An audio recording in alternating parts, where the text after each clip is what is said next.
Is it possible that high oxalate foods like spinach and dark chocolate, almonds, beets, and sweet potatoes can lead to chronic health problems? Is it possible that these so-called superfoods are actually toxic in large quantities? Most nutritionists and most physicians seem to be skeptical. Hey, Dr. Alan Christensen here with you. Let's talk about oxalates. I got a note here from a gal named Sarah, and Sarah said, "Hi, Dr. C. I've been told that I have high levels of oxalates on an organic acid test and that I should avoid them to lower inflammation. Is this a real thing?" So, short answer, Sarah, thank you so much for writing in. I'm glad you did. This is a super important topic, and I'm glad you inspired me to look really deep in this. You know, short answer is, it's a real thing, but for a small number of people. People that have advanced late-stage kidney disease, it can be a real thing. They do want to keep track of their oxalates. So what if you just want to be sure and be safe and skip the oxalates because there's questions about them? Well, there really aren't questions about them apart from some circles that have taken real risks in narrow circumstances and over-applied them. And I think they're well-intentioned, but they're misinformed. The foods that are high absorbed oxalates are foods that are good for us. Spinach, beets, tea, chocolate, strawberries. These are things that have a myriad of health benefits. And you're not served by excluding those foods from your diet, quite the opposite. And in fact, I'd even say you're harmed by being stressed about foods like that and other ones. I understand the skepticism. How could foods that have been so commonly eaten and have been so commonly considered beneficial lead to any kind of health problem? And yet that is exactly what is being suggested by two recently published studies. The first study looked at a possible connection between dietary oxalates and the development of hypertension and chronic kidney disease.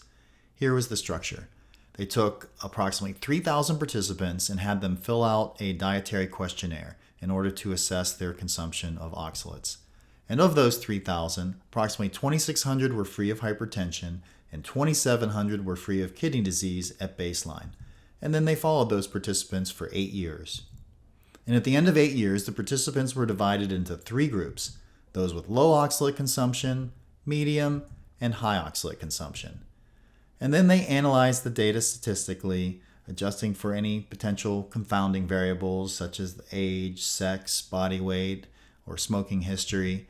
And then they further divided the patients based upon the calcium level in their diet, with a threshold of 1,180 milligrams separating the low from the high calcium diet. And what they found is that among participants who happened to be on a low calcium diet but ate more oxalates, they were 2.4 times as likely to develop chronic kidney disease, and they were 2.7 times as likely to develop hypertension compared to those in the low oxalate group. Now, among patients on a higher calcium diet, there were similar trends, but they were not statistically significant. And so why did calcium in the diet make a difference? I'm not going to go into all the details of oxalate metabolism in this video, but it was likely because calcium basically binds to the oxalates in your gut and thereby prevents you from absorbing them. So the more calcium in your diet, the less oxalates you absorb. So all you have to do is get plenty of calcium in your diet and then oxalates won't be a problem, right? Perhaps, but perhaps only to a certain extent. Keep in mind that the daily oxalate consumption in this study only ranged from about 117 milligrams to 278 milligrams per day. But what if you consumed even more oxalates? Would that same amount of calcium still be protective? Are people even consuming more oxalates than this? I think the answer is probably yes. Here are some typical oxalate levels of foods that you might have in your diet. 1/2 cup of cooked spinach. One serving of spinach alone contains 750 milligrams of oxalates. So already you're more than double the average intake of the high oxalate group in the study that I just mentioned. Add to that a 1/2 cup of sweet potatoes, that's 141 milligrams. Add to that an ounce of chocolate, that's another 91 milligrams. So you can see if you start adding up the numbers, it would not be unusual these days for people to exceed 500 milligrams or even 1,000 milligrams of oxalate per day. And so if this study is correct and oxalates are really a problem, And how much calcium would you need to protect yourself against these larger quantities? I don't think we know. Okay, so that was the first study with regard to hypertension and kidney disease. What about a possible connection between oxalates and cardiovascular disease? Well, the same researchers published a second study last year, and the setup was very similar. They started with 10,000 participants who were free of cardiovascular disease at baseline, of which 3,000 completed the dietary questionnaire, and then they followed those 3,000 participants for 10.6 years. And I'm not going to go through all the results, but they were basically similar to the prior study. The combination of a low calcium and high oxalate diet was associated with a 2.4 times increased risk of cardiovascular events. And this was over a similar range of oxalate intake compared to the prior study, 148 to 277 milligrams per day. And so how compelling are the results of these two studies? The first thing to keep in mind is that these are prospective cohort studies, not randomized controlled trials. So they can only show correlations or associations. They do not necessarily imply causation. You don't know if the participants in the higher oxalate group were perhaps eating something unhealthy or doing something unhealthy that had nothing to do with oxalates.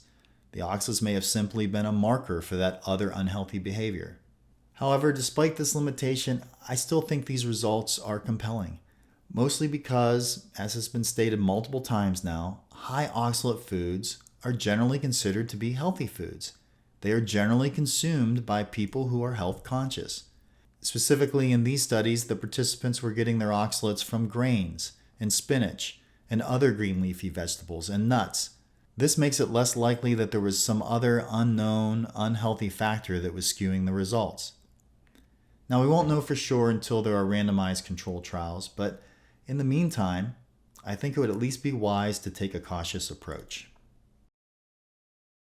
There are still many questions to answer when it comes to the issue of oxalates.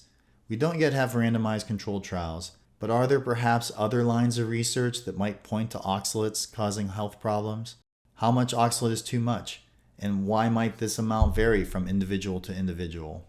Other than adding calcium to your diet, are there other ways to lessen the absorption of oxalates? What about the oxalates that your own body produces internally? Is this an important factor? Maybe you've heard of oxalate dumping. Is this a real thing? What's the scientific evidence? These are just some of the questions that I plan to answer in future videos, and oxalates are going to be a recurring theme on this channel, among a variety of other health and wellness topics. Stay tuned.